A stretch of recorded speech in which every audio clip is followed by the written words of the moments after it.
well-used phrase in the Beer O'Clock show.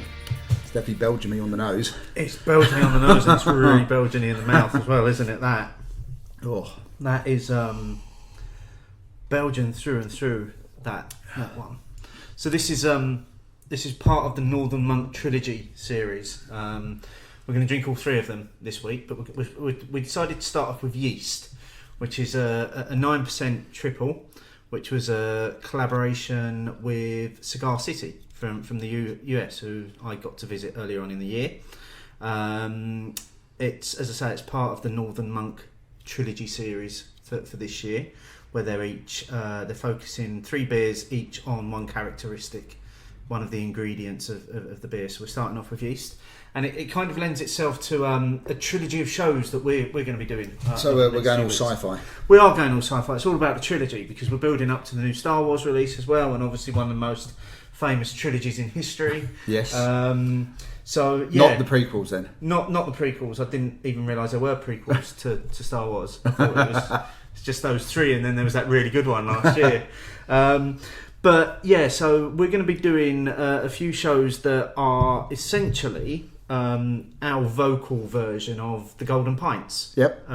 So for the last few years, I've written a blog on my Golden Pints, as a lot of writers do this time of year. I did my first one last year. Yeah, it's quite nice, isn't it? Yeah. Looking back over the year to kind of work out what you've drunk. Also a bit surprising when you do start looking back, especially if you are a bit of an untapped or OCD freak. Yeah, which is what I did. You start looking back and you're thinking, I don't even remember having that this year. Yeah. Or was that only this year? I downloaded my spreadsheet and went back over all the beers that I've had this year, and I was quite surprised just how many beers I've had this year. But we'll come on to that. Well, you think about it, Essex Bottle Share, isn't it? And Essex Bottle Share Extra, which we've had a few of as well. Pushes the numbers through the roof in terms of unique check-ins. It's been a couple of weeks since we actually have done a Hopinions, because we had the Irish Beer Report as a bit of an interlude last week. So what have you been up to, mate, in the last couple of weeks? Well, again, looking back on Untapped, I haven't had many dry days, but there hasn't been too much excitement. I did manage to get my hands on a couple of recent can releases, the Tropicana and Espresso from Beavertown. I've really enjoyed the espresso. I've been, for whatever reason, I haven't got hold of this before. Yeah, and I think it's a fantastic beer. Yeah, really, very drinkable for its high ABV, but very nice. Yes, it's 9 point something percent, isn't it? It's a big ABV. Yeah, but I've noticed Beavertown are getting quite good in the last year or so. They're making those bigger ABV beers taste quite sessionable. So it kind of shows the skill a little bit there, doesn't it? Yeah, I think so. Make a beer that's that big. But is so easy to drink. Yeah, well, it was there. I'm blaming them personally for starting me off down the rocky road at Craft Beer Rising with their double skull chin oil one, the one which was either neck or doubled up. You know, it was great beer, but just too drinkable. The Tropicana, I'm undecided. When they're out the can, I was fairly impressed. It was no better than Gamma Ray though, which is a fantastic beer. Yeah. Had it on keg on Wednesday night at Brewdog at Shoreditch, and it was, I don't want to use the word a mess, but it didn't quite tick any of the boxes on keg. I don't know why there was such a massive difference between my impression of the can 5 days earlier and the keg, but a few of us had it that night and we were all a bit, so I'm a little bit underwhelmed by it. I've tried both can and keg, and I'm not really sure what they were after, what they were trying for with it. No, it is a bit of a mess. It wasn't like a tropical version of Gamma Ray, which I'm guessing is what they were aiming for. That's what the name tends to hint at. Yeah, and I've got to say, mate, I'm so over murky beers now. I've just had enough of them. I just want a beer just to look like beer again, please. I like a beer to look clear with a bit of a head on it. I'm just and I'm a firm believer that you drink with all of your senses.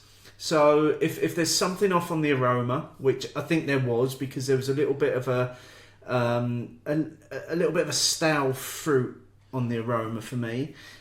Visually, it didn't look attractive to me. So already 2 of my senses are telling me to stay clear, and then it's a battle to kind of win over the taste Yeah. sensation from that point. So yeah, I really struggled with Choppy Gamma. Yeah, I know what you're saying, and yeah, I mean, well, our laziest senses are sight anyway. So, you know, I know what you're saying about the murky beers. I haven't quite got to the point where I'm fed up with them. Probably fed up with pictures of them. But the drinks themselves, if they taste good enough, like I think 5503 was the last. That was fairly murky, I think, when I had that Indie Man. I thought that was a fantastic beer. So I think there's still room for them.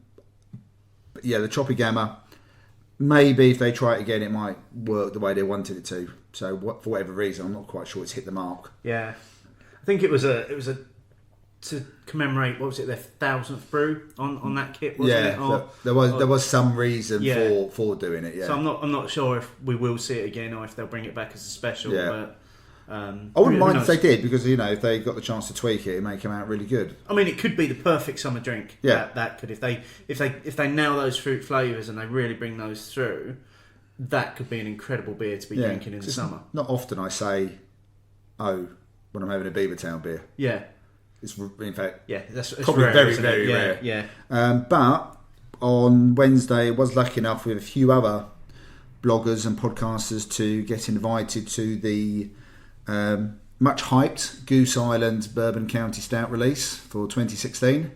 So I had a bit of a launch event in London on Wednesday evening over in Hipster Central in Shoreditch, of which obviously I fitted in perfectly on Wednesday night as I wandered through there. Having tried the 2015 a month or so ago when we did the show, Steve, the 2016 fresh was, I say fresh, I mean it's still already done its barrel aging, but serving it on keg fresh on the evening, I thought it was actually better than the 2015. That was my own personal opinion. Yeah. Partly because it was so drinkable for a 14% plus beer. And I hear you drunk lots of it as well. Yes, me and half pint gentleman, Mr. Matt Chinnery, did do our best to wipe out the UK supply of it. Because I was gutted because I couldn't make it because I was in Leeds with work. I must admit, for having a look at your various timelines through rather green tinted glasses on Wednesday evening. Less so on Thursday. Yeah, we saw the early morning tweets. Yeah, all of you suffering from the hangover. But yeah, no, it was a good evening. So I must thank the guys who, you know, the events guys who got it sorted out for us, and it was nice to catch up with the guys we interviewed as well. So they were there. So, and also Katie and Josh was very kind enough to give me one of his Cuban cigars. Oh, lovely. Which I then passed on to my brother as a bit of a wedding present for him. Oh, very nice. So that was well received. Yeah. So cool. Thanks, Josh. So it's that about wraps it up. That's about it for me. And I've either smashed or lost all my gadgets, so I can't look at Untapped properly at the moment anyway. So let's move on from me. Interestingly, I had in the last fortnight, I've had a dry week because after the shenanigans of the weekend that were the big beery night and the badge quest and all of that, and then after our last recording, I thought I'd better just give my body a bit of a rest from drinking beer. So I had a few days off and then proceeded to undo all of that last week by drinking pretty much every night, just because I happened to be out at various places and ended up at various events. So I was in Newcastle with work, and I met up with Miles Lambert, and we had a few. Looking forward to the Crimbo Crawl. Yeah, very much looking forward to that on Saturday. We were talking through some of what's going on.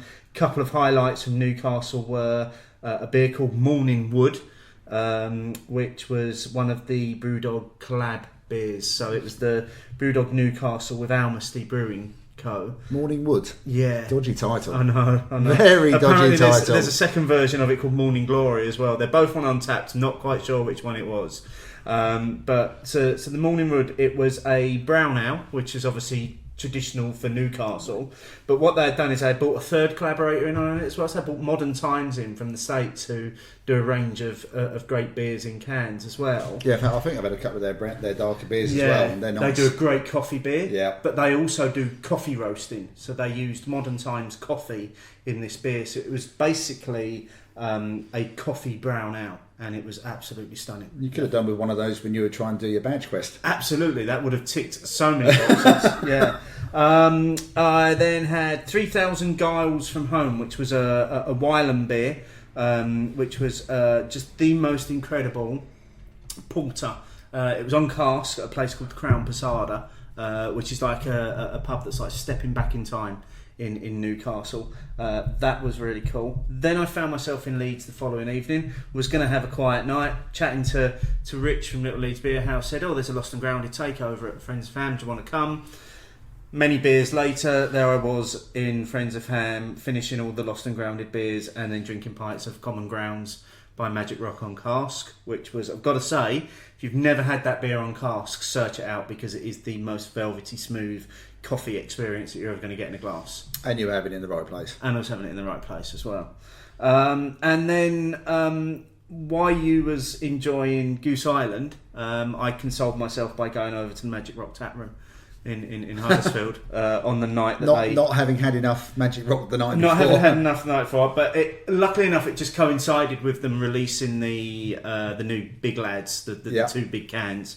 So went over, bought us all a few beers and muled them home, and tried them on tap as well. And it was just nice. I don't need to go on about how much I love the Magic Rock tap room. I think it's on record. Pretty much the perfect space. As far as I've said it before as well. I think it's lovely. And those, I did try, because Hypnotist we had at Indie Man. We did, yeah. But Waniac, that one was a new one to me. That was brand new. That was the collab they did with Scar City. Yeah, and that one felt like a very modern IPA, but didn't have all that fruit going on. There was a lot. There was still quite resinous, quite bitter as well. It was very, very bitter. Yeah, but I quite liked it for that, because it had moved away a little bit from here's all the fruit, here's breakfast juice. Yeah, I thought it was quite good for that. It was almost like a traditional style American IPA. Yeah. It was like they dialed back a couple of years. Yeah, which I think is obviously part of what they were trying to do with Cigar City, and obviously. Wayne Wombles. Of course, I say Wayne Wombles. It might be Wayne Wambles from Scar City. He's been over. He's done a tour of Northern breweries. So I know there's a collab coming out with Hawkshead as well. And we're obviously trying the one that he did with Northern Monk right now, which is the Yeast. So what are you thinking of this, mate? Well, after the initial Belgium on the nose, which never puts me off anyway, because I'm a big fan of the Belgian beers. The taste was, again, very much of a Belgian ilk, but it's very smooth and very well balanced for a 9% beer, which is heavily focused on getting the most out of the yeast.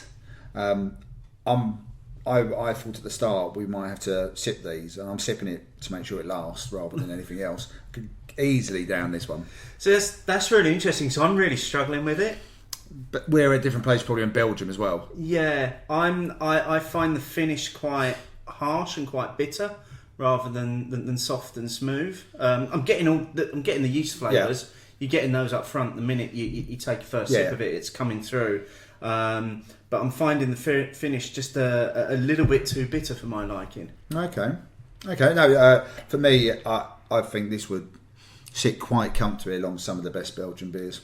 Oh, well, that's quite a compliment. I think you're right in saying that you are probably more of a Belgian expert than I am.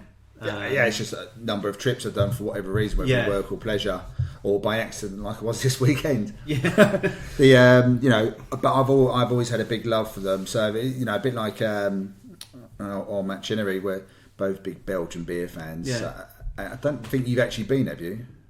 I think I maybe went with the Scouts when I was 14. And how were the beers? No, didn't really get to try them. It's something that's on the list of things to do next year. Is a trip to Belgium at some point. I would say, and try and begin some of my Belgian education properly. Yeah. Oh, excuse me. So I'm really loving it. Okay, well that's cool, and again that's the great thing about beer, isn't it? Because everybody's got a different opinion, everybody's got a different view on beers, which brings us nicely on. To this week's Hopinions. Hopinions.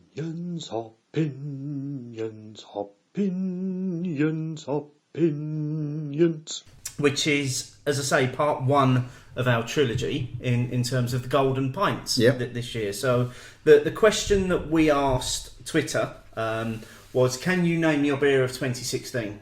So we had 165 votes, 57 different beers were put forward by those 165 people. Overwhelmingly, only 41% of people said yes, they could name a beer of the year. 40% said no, they couldn't. And a lot of those people that said no were simply saying it's just been a really good year for beer and there's just too much to choose from. That's undeniable. I mean, it just seems to be every year now. Yeah, considering we were supposed to be having this massive hops shortage, and yes, we've seen a lot more beers that have got fruit and things in them. The amount of new beers that we've seen this year and beers that continue to push the boundaries are just outstanding. Yeah, what they're getting out of the hops, I mean, that's probably part of it as well. You know, with the way they use the lupulin powder and the hop pellets, and the very modern machinery that they're using as well is probably helping. But yeah, you're right. I mean, if I didn't know, the average beer consumer probably doesn't know there's a potential hop shortage. You wouldn't have noticed it. Absolutely not. And I think we're going to see that from the next beer as well. So we're going to tuck into the second of the three of the Trilogy beers, which is simply called Hops. Which one's this one focusing on? I think this is all about the hops somehow.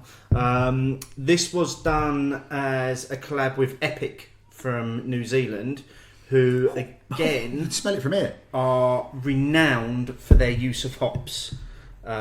So this is a big 9% IPA full of loads of New World hops. So let's give this a go. Cheers. Oh, yeah. It's got bags of hops on the nose, just isn't it? like it's pouring out of that glass, isn't it? It's very dank. It's tropical fruits in the background. Yeah, but the dankness carries through on the flavour as well.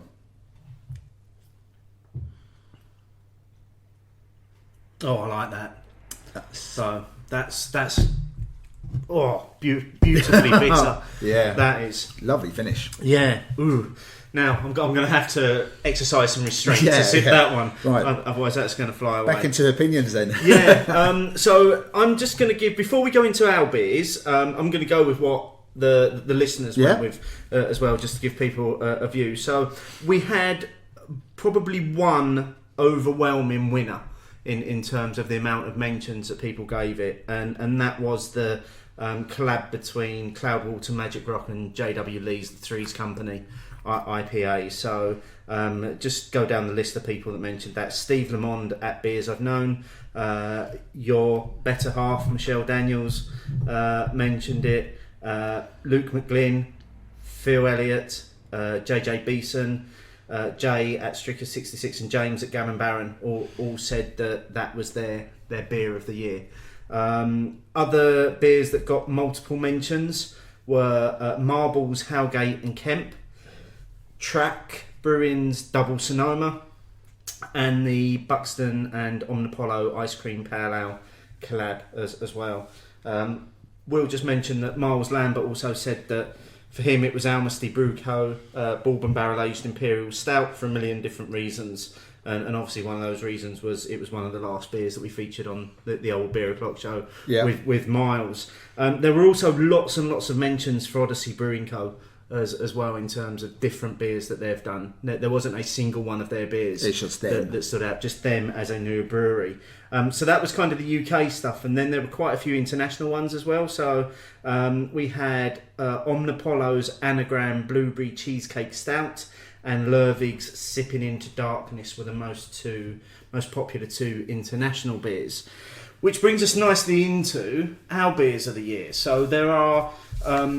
We had quite a bit of to and fro about how we were going to do this. There are basically 7 different categories on the beer, on different types of beer, and then an overall beer. Yeah.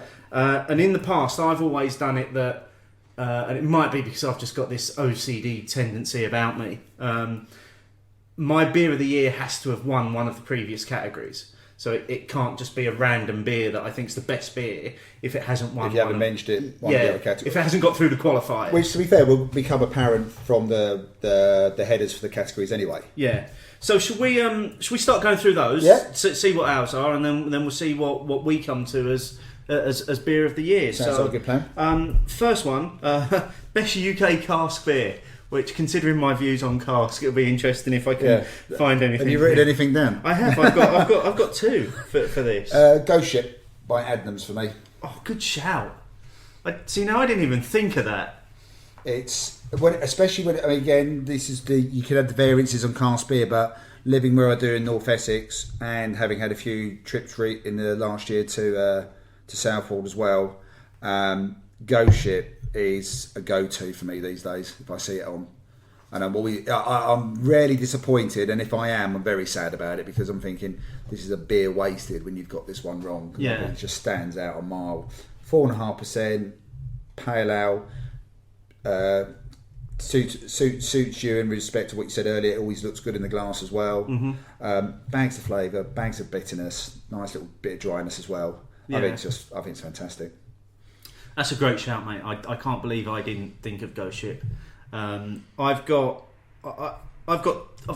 two. Obviously, I've got one winner, but I've got a mention that I've got to give as well. So, up until last week, this category for me was going to a beer that I had back in January, and I remember making a note in my phone about how great it was and how it should win cask beer of the year when I do my Golden Pints. Okay, and that was Life on Mars by Hamilton, which on cask was absolutely phenomenal. Don't think I got the chance to try it on cask. It was so much better than the keg or the bottle version of it. It was a beer that was suited for cask dispense. But as I say, that was until last week, and I've already mentioned this when I had Common Grounds on cask in a pint jug, and it just blew me away. So it's an easy one for me. My best UK cask beer of the year is Common Grounds by Magic Rock. I do want to throw in a couple of honourable mentions. A stalwart of my cask beer lineup, Landlord by Timothy Taylor. Oh, you're such a traditionalist. And honestly. Hophead by Darkstar. Great low ABV beer. Yeah. Under 4% if you need a sessionable one. Citra by Oakham. I think, standard. Yeah. Yeah. And the elusive brewing beers that I have had on cask during the summer, great ones as well. Well, Andy always says that most of his beers are designed for cask. Yeah. Doesn't and he's he? right. So, yeah. And they suit it. And that's his background as well. Yeah, absolutely. But by far and away, generally, Ghost Ship will win hands down for me. Even though, interestingly, looking back on Untapped, it hasn't scored as high as the other ones. I don't know how much Ghost Ship I drank this year. I went through a thing of downloading my spreadsheet, and then I just looked for beers that were basically fives. Oh, okay. Within 2016. I've got no. I found 2 fives, but they were errors. I had 15 fives. Bloody hell. Really? Yeah. But no, mine were errors, because if you'd seen which ones they were, you would have known they were bloody errors. Also, that's I've had nearly 1,000 unique check-ins this year, which is almost half of my unique check-ins has been in the last year. I don't know what that says about me and my alcohol consumption. Well, I say, if you take the Essex bottle shares, where there's sometimes between 10 and 15, 16 of us, a couple of beers either side of the way, you can easily have 20 unique check-ins on one first Tuesday of the month. Plus the Essex bottle share extra. Take the one where the Irish beer snobs turned up. Yeah. We had quite a few unique beers that night because they had 3 easily. or 4 of them. Yeah. So, I think, it's not pints, but 1,000 units, that's good. That's good going. It is, yeah. It was interesting actually Badge using... wanker. Absolutely. Using Untapped as a basis for some of my analysis this year. And I'm going to put this out there because it does make me chuckle that a number of times I've said on the show, on Twitter, in public, that I thought that Cloudwater's version 3 of the Dipper was the best they've done. Yeah. Yeah, I rated version 2, 4, 5 and 8 above it on Untapped. Well, that's the thing. And obviously, there's definitely mileage in discussing Untapped at some point in the future. But it's what you think there and then. as well. Absolutely, but for some reason in my memory, version 3. my mind kept going back to version 3 being the best. Because you mentioned that when we did the show at Brewdog, well, that was the version that Cloudwater took over to the States, wasn't it? Yeah. And won the award. Yeah.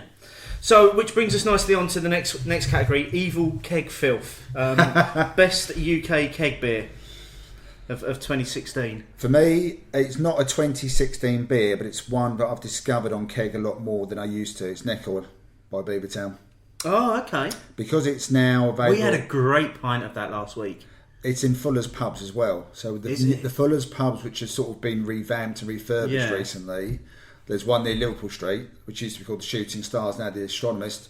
That has it. And I just did a bit of an evening session on it once I'd started drinking it. They have it at Betcham Arms at St Pancras as well.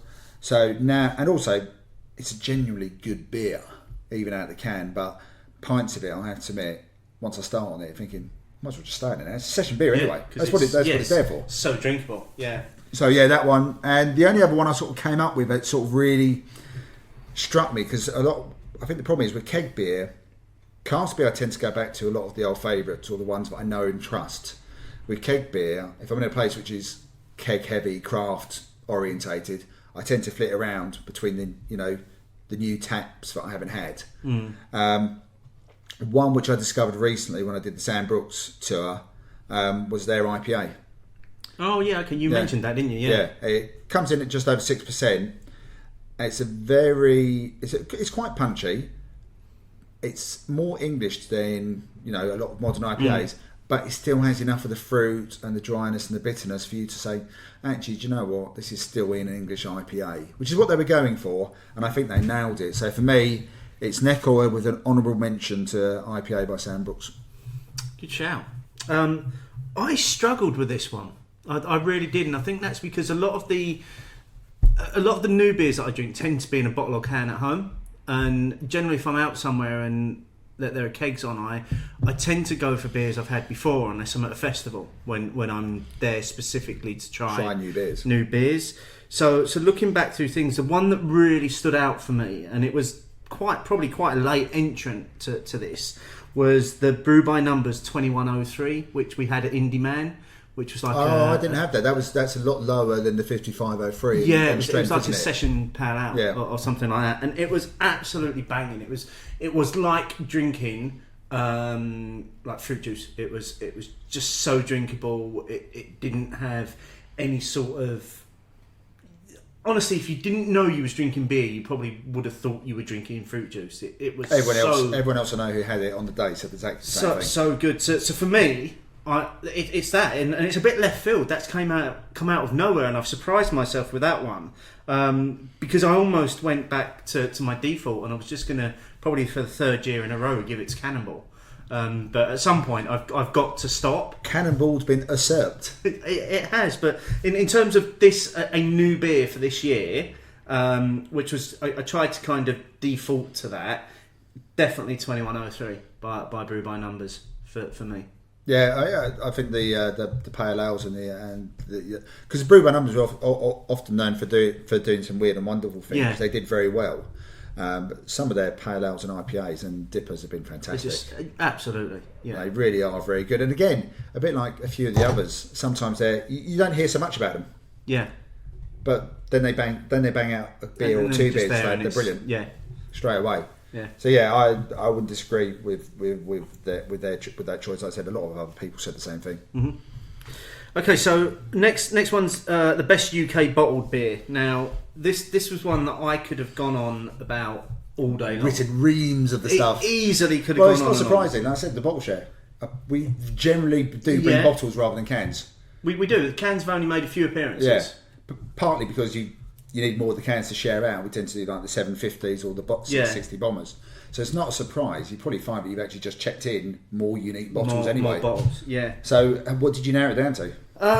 Well, Magic Rock, Cloudwater 3's company, which was an incredible beer. And I am going to say, again, that it was even better being handed to me in the brewery straight off of the bottling line, which I wasn't allowed to check in at the time because it wasn't public knowledge that's what it was, but it tasted amazing, and every time I revisited after that, it's just everything that you wanted in an 8% IPA. Yeah. Just so well balanced.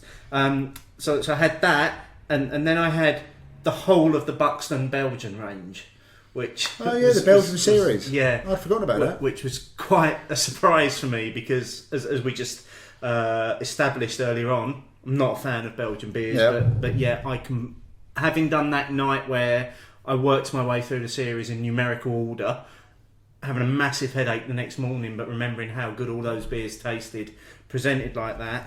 The one for me that stood out the most, and every time that I've revisited it since still continued to stand out, was the Anglo-Belgique IPA. So I'm going to give my best UK bottled beer to Buxton Anglo-Belgique IPA. That is a surprise. I know. I've surprised myself with that. I think a few listeners might be surprised by that one as well. I think so.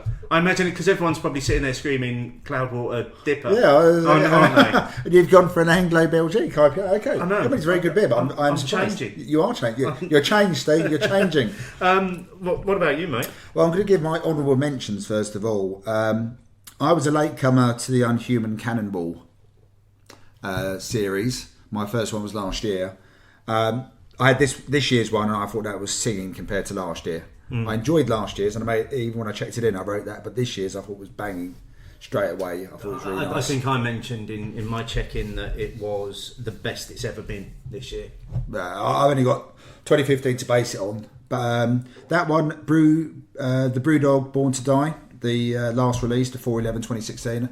I thought that was a really nice one, really easy to drink, and. This one it definitely isn't this year, but I drank it after I'd done last year's Golden Pints Awards, and it has to be worth a mention. It's the Yellow Belly from Buxton. Oh, amazing beer. Yeah. Michelle bought that for me, and I think the first time I tried it was Christmas Day when we got home from visiting some of her family and friends. And I thought, that's the right time to have it. And it was just like, how the fuck have you made this beer?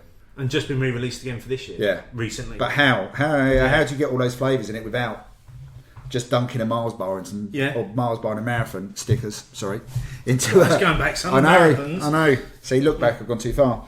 But for those younger listeners, Snickers used to be called marathons. You might get that sort of thing slips out every now and again. But the winner is the aforementioned Freeze Company by Cloudwater. J.W. Lee's and Magic Rocks. I thought that was so good. It put me in mind of the Dipper Freeze, what I wrote down at the time. Yeah. But much more rounded and so drinkable. It was that was the thing about it, wasn't it? Yeah. 8.5%. Nowhere near. It didn't even feel like didn't that. Didn't give a hint of that at all. Yeah. But it was, to have Cloudwater, who were about a year old at the time, Magic Rock, 3 or 4 years old, and J.W. Lee, who are over a century old, have somehow combined together. Yep.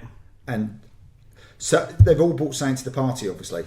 Absolutely. I thought it was brilliant. And I had it, I think I ended up checking it in about 5 or 6 times. I picked up a couple of extra, and you did well on the amount of that you got. Yeah. And no bottle let me down, I have to admit. Yeah. So I would have loved to have done what you've done and tried it straight from the FV. I didn't even know what it was called when I was handed the bottle. Literally, Paul at Cloudwater just said to me, he said, "Oh, this is the collab that we've done with Magic Rock from Manchester Beer Week," and I was like, I was a kid at Christmas trying to make out that I wasn't excited to be handed. How did that go?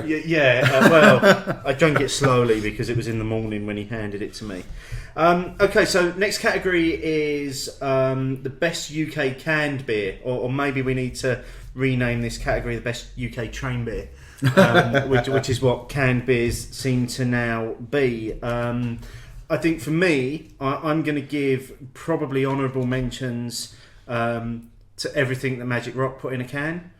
I might as well just say Snap. I said Cannonball, but just because it's so it's ever consistent. Everything the Northern Monk put in a can. Again, it seems to be northern breweries that are really leading the way in their, that they understand how the cans work best for their products. Yep. But the one that stands out above and beyond every other beer, and I still go down to my initial reaction when I tried it, was the Northern Monk Little Leeds Beer House Neapolitan Pale Ale, which was just absolutely fairly bonkers. certain if Michelle was doing a blog, she'd say the same thing. Yeah. And yes, it was bonkers. When you and Mark reviewed that, and what you were saying, I was thinking, okay, I know it's obviously good, but it can't be that close to a Neapolitan ice cream. But it was. It was. Yeah. I don't know. I said it was almost like the flavours had been put into a third each, and you could taste it coming through. Yeah, I think recently as well. If you want to have a listen back to the most recent Beernomicon podcast, they interviewed one of the brewers from Northern Monk, and they were talking about the process that they went through to get those flavours into the beer, and they were like they worked with a chocolatier that essentially made a chocolate that would work in a brew for them, so it was designed to work in beer. The vanilla wasn't a problem for them. They could get vanilla into the flavouring quite easily. The problem that they had was getting the strawberry flavour in. So I'd suggest, and we'll link through in the show notes, have a listen to that Beernomicon episode, because they also talk about the trilogy of beers that we're doing tonight as well, and how that came about. So it links in quite nicely. So what about your best? What was your winner? Definitely Neapolitan Pale Ale. Yeah, before we finish mine, what do you think of the second can we had? Yeah, because it's evaporated. Just again, so drinkable. It's not tasting 9%. You do get this big tropical fruit flavour. The finish, it's not too bitter. It's quite soft on the finish. But it makes you just want to go back in and have another little sip. And it's another that dryness, little sip. which is just the right level. Doesn't take it out, but leaves you thinking, I just need to have more now. Yeah. And carry on. Just a bit more. You know, I thought you think it's fantastic again. Yeah. The two showcases so far, two out of two, I'd say, definite winners. I think that definitely showcased the hops. Yeah. So, while you talk about your canned beer of the year, I shall open up the third one, which is the Malt, which is an Imperial Porter, which is a collaboration with Molen from the Netherlands. Oh, excellent. Okay, best UK canned beer for me is Bloody Hell by Beaver's Ale. That's a good shout. I just love that. Every time they release that, I look for that. It could easily have got into best UK keg beer, apart from the fact it's not on keg often enough in enough places for long enough. Ooh, that makes me want to give another honourable mention actually to the Bloody Notorious that they did with... which is good. I don't think it's as good as the Bloody Hell though. Can't remember who they did it with. What's the company they did it with? Oh, bollocks. Boneyard. Thank you. There we go. Maybe the trilogy's getting to us a little bit as we head into our third Bloody beer experts. Beer. Yeah. So yeah, Bloody Hell, I think that works every time. You know, you get that nice bit of you get a little bit of an oily finish with the orange. Orange comes through all the time, but it's manages to stay away from being just that fruit juice flavour again. Mm-hmm. And it's still beer. Yeah. And I love that one. Obviously mentioned Magic Rock, can't disagree with that at all.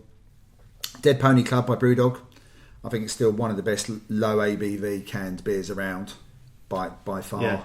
And it's nice to find a dead version in a can. Yeah, dead version. Yeah, no one wants a live version in a can. Who wants a live version in a can? Who wants a live version of it full stop? Yeah, I want Dead Pony Club. Yeah. And I'm going to give a shout out to 4 Pure based on the fact that they are excellent for train beers. They are. But as every M&S seems to have at least one 4 Pure beer. They do, but if we're giving nods to train beers, I've got to give a nod to the 440ml Mosaic, which is a collab with Adnams. Yeah. Well, not a collab, it's an Adnams beer. And just Northern Monk New World when you can get it. New World IPA, yeah. Being able to pick up a 6-point-something percent IPA for a train beer. Again, can't give a bad word about that. So, but yeah, definitely Bloody Hell for me. But I definitely think there's a lot people say on Twitter and social media about Brewdog, but Dead Pony Club at 3.8%. Yeah, probably one of the best beers for its ABV around. Definitely. Apart from Trax Sonoma, which I still think is an amazing pale ale at that ABV. It's much easier to get hold of Dead Pony Club. It is, but it's worth tracking down Trax beer. Okay, so that brings us to the end of kind of the UK parts of this category. We've got a beer here, so let's have a little taste of this one. Cheers. Cheers. Oh, chocolate on the nose. Yeah. It just smells like a good old-fashioned porter. But definitely getting that chocolate malt.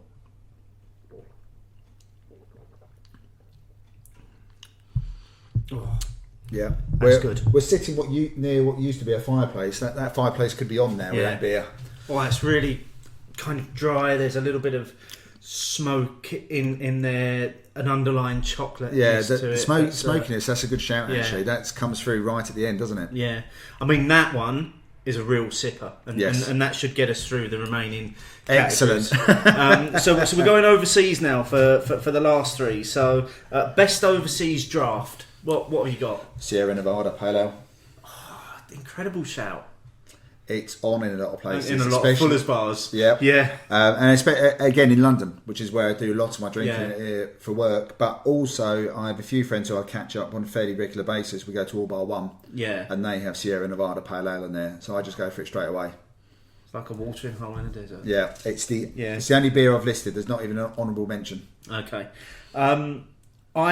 I literally could not split this category, so I'm going to have to give a joint award in this category. The first one that I'm going to go for is Omnipolo's Cassius, which I had in Shuffle Dog in Leeds, which was the pale ale that made me chuckle. Made you laugh to yourself. I just sat at the bar chuckling to myself while I was drinking this beer. Everyone must have thought I was absolutely nuts, but it was just the most incredible tasting beer, and I just sat there and just smiled and chuckled all the way through it until I had gone. And when a beer makes you feel that good, it deserves an award. It's got to be worth a shout. And the other one was High Life by Cigar City, having that in the Cigar City tap room. Oh yeah, you were lucky enough to have it in Tampa at Salts.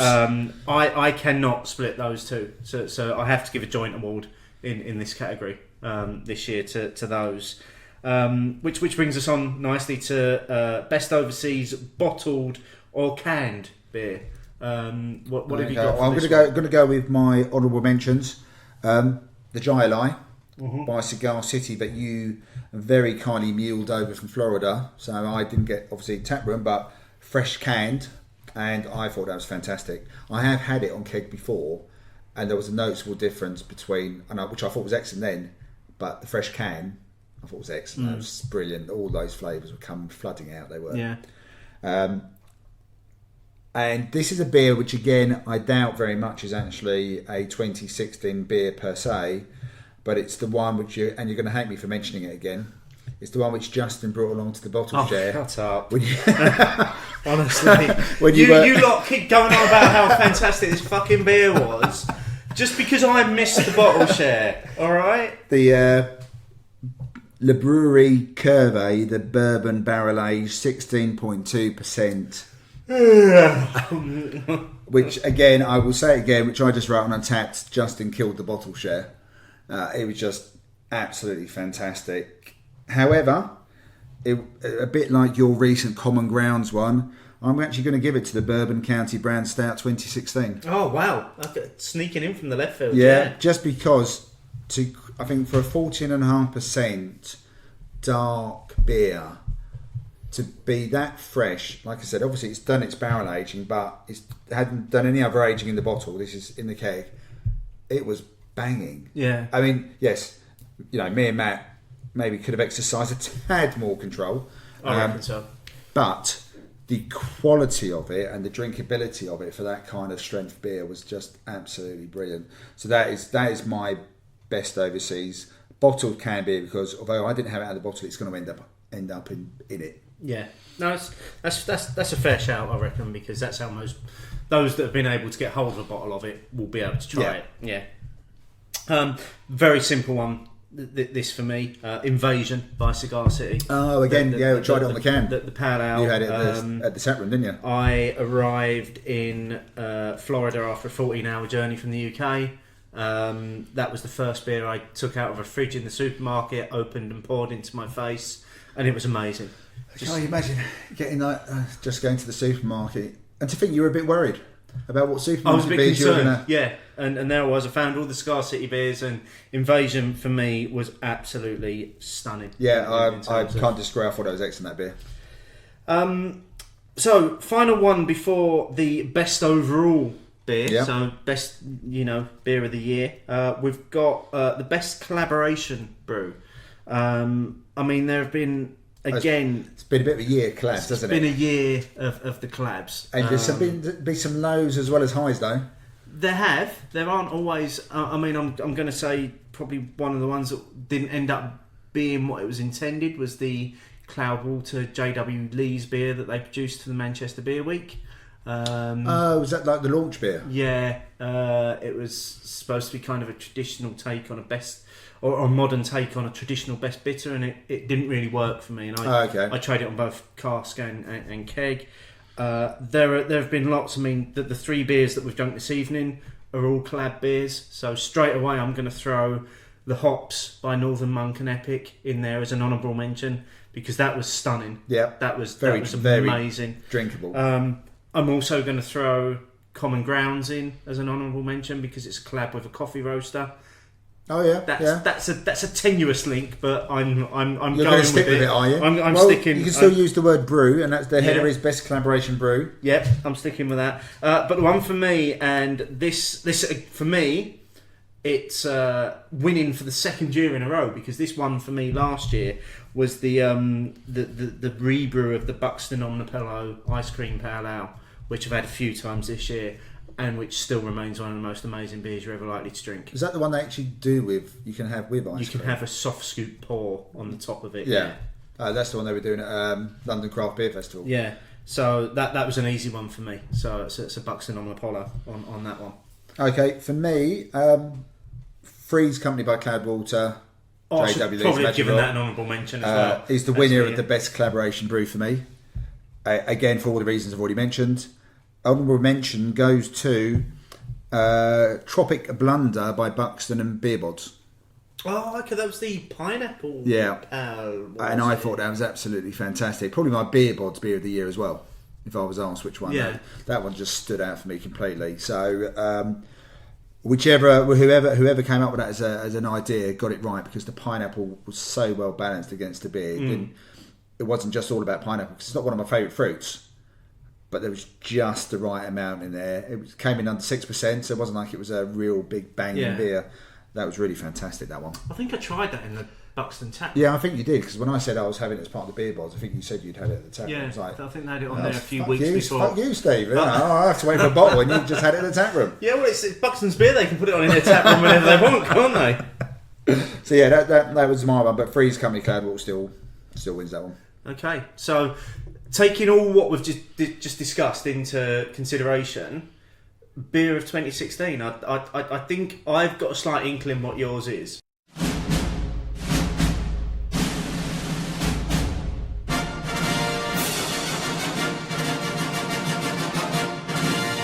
I think you're probably right. Having had a couple of mentions already, it is definitely the Freeze Company. I'm not going to disagree. I'm going to say that it's worthy of winning the award. It was a great beer for every reason possible. It's not my best scored beer. Is it not? No. But if I could buy a case of it... For drinkability, at the percentage, bearing in mind the 3 different brewers had come together to make it, and the fact that, I could easily have... On the odd occasion, I actually did some gardening once this year, which I'm shit at and hate. Yeah. I'd had a couple of Cloudwaters, one of their, like the IPL session, and then I went straight on to the Freeze Company, and I went, there's really... On the ABV, you can't tell the difference, and there's, I think there's about 4% between them. It was like, wow. Incredibly. And then I went to the fridge and thought, oh. Wonder if we're going to see it again. I hope so. I hope it becomes a regular thing. I hope so. And there were pictures recently of Cloudwater had been to Magic Rock to do a brew. So whether it's a rebrew of Freeze Company or whether it's something else that they're doing, I'm guessing with those 2 breweries involved, it's going to be an IPA of some description. I would say so. But and if Freeze Company is the benchmark, then anything that comes after that's got to be good. If that's their standard they're trying to live up to, then I'll probably be buying some of it. Me too, and probably lots of it. Yeah, this time. Where did you end up? Because it was a tough one for me. I'm going to go with an honourable mention for Cigar City Invasion, just being a beer that blew me away at the time, blew me away for the 2 weeks that I was in the States, and continued to blow me away when I brought some home as well. The thing that makes me most sad about it is I'm probably never going to get to try that beer in its freshest state ever again. But for me, and this is a beer that I've mentioned a few times as well, and it's come very much out of the left field. It's Magic Rock's Common Grounds, because it's great in a can, it's great on keg, but on that rare occasion you find the cask version of it, it absolutely blows your socks off. And we're going to have to bring you back to a conversation we were having earlier. You were in doubt about the how high you rated it versus a couple of other coffee beers. I was, because I've tried a lot of coffee beers this year, and I thought others tasted maybe a little bit caught up in the moment sometimes. You think, oh, that beer's great, it tastes amazing. And then I revisited Common Grounds and I was like, damn, that beer is so good. There's very rarely a time when Common Grounds isn't in my fridge. I love it. I mean, it's just the perfect beer for me. I love coffee, and the coffee porter, and again, 5.4%? Yeah. It's a lovely low ABV as well. You can have a few of those, and it's not a beer that you're going to get bored with very quickly. Oh, I don't think so. And especially coming into the right time of year for that. But on cask, absolutely, yeah. I think it'd be fantastic. I'd love to get hold of some of that. I think that's a good shout. Well, that's been fun. Yeah, I quite enjoyed that. Doing the beery the year, and as I say, this is the first part of a trilogy of episodes. So in the next Golden Pints episode, we are going to be looking at best UK brewery of the year, or best breweries of the year. So we'll probably talk about some overseas breweries in that as well. And then in the final part of the Golden Pints trilogy, we'll be doing tap rooms, bars, and all the other categories as well, which include things like branding, pump clip or label, best new brewery, best festival, supermarket, independent retailer, online retailer, best blog or website, best beer book, and the Simon Johnson Award for the best beer Twitterer. That's what we're going to be doing, and that'll be our last show before Christmas as well. So expect that to be a bit of a party episode. So let's start to bring this week's show to a close. Final thoughts on the malt. I mean, it's a real sipper. This is a sipper. Yeah, I'm not having to force myself to sip, but I do really enjoy it. I'm surprised by how dry it is on the finish. It is very dry on the finish, but it works. But you're getting lots of flavour up front. We've definitely done them in the right order, I think, because that has, after the yeast and hops before it, that's absolutely cleansed the palate. It's really dried the palate out at the end there. Yeah, it's really not, it's very smooth. Yeah, it's got that sort of velvety texture on the mouthfeel. So again, very nice. I think it's fantastic. Yeah, I think all three of them. Great idea as well by Northern Monk. And, this is the first year they've done the trilogy. Love the cans. And again, if you listen to the Beernomicon show, they do talk about how they're going to change not the ingredients, but change the focus of what the three beers are every year. So they might not always focus on an ingredient. They might focus on a style, or they might focus on what happens if you barrel age a beer in three different ways. But it's worth listening to their show. Okay, so it'll be, but there'll still be the trilogy will be the theme. Yeah. So it's three beers that they've produced that come out in three different ways. Any blogs caught your eye in the last couple of weeks? I have to admit, mainly because of my lack of having gadgets which can look at stuff at the moment, thanks to my various mishaps. You've got nothing, have you? I've got fuck all. Okay. Where I can add to the bit about blogs, etc. Alright, okay. Well, I think we've given Beernomicon enough mentions tonight. Yeah, they've had their mentions. Yeah, so they'll be linked through. I've not really read anything much in the last couple of weeks. Pete did one about Hype and Goose Island last week. I read that one. He was very quick off the mark with that one. He was very quick. Bearing in mind, I was at the event with him. And he had out the following morning, yeah. That's a good read, though, because I think... is that the one where he was questioning whether they've tried to create artificial hype with the... Yeah, Clapton Craft, and it's a good shout. It's a valid point to raise, because Clapton Craft did only have 100 bottles, and you could buy two, which in theory means you only need 50 people. See, I think that was wrong. I think it should have been one per person. I'm surprised they did two per person.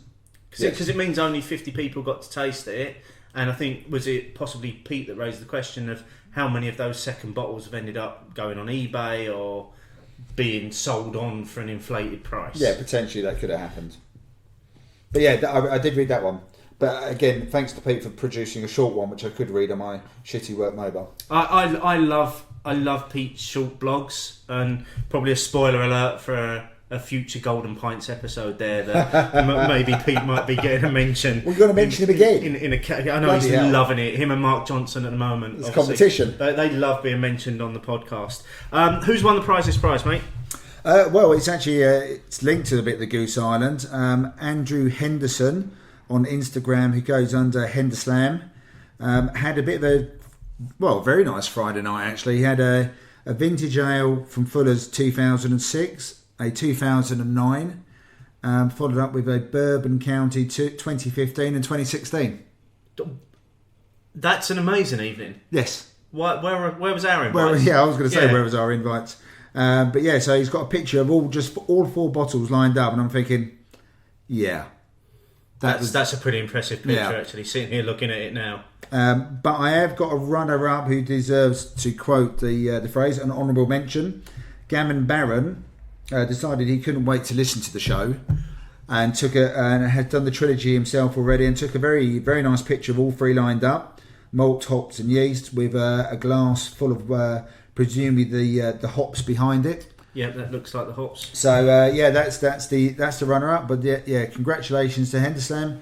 The big box of nothing will be winging its way to you, and that'll be linked through in the show notes. Yeah. And if you want to have a go at winning your own big box of nothing, picture on Instagram, use the hashtag Cheers Guys, and if it's the one that Martin likes the most next week, then you will get a big box of nothing. Exactly, and everyone wants that. Everyone wants it at the moment, yeah, especially as we're beginning to ramp up to Christmas now. Exactly, you can have your big box of Advent. Indeed you can.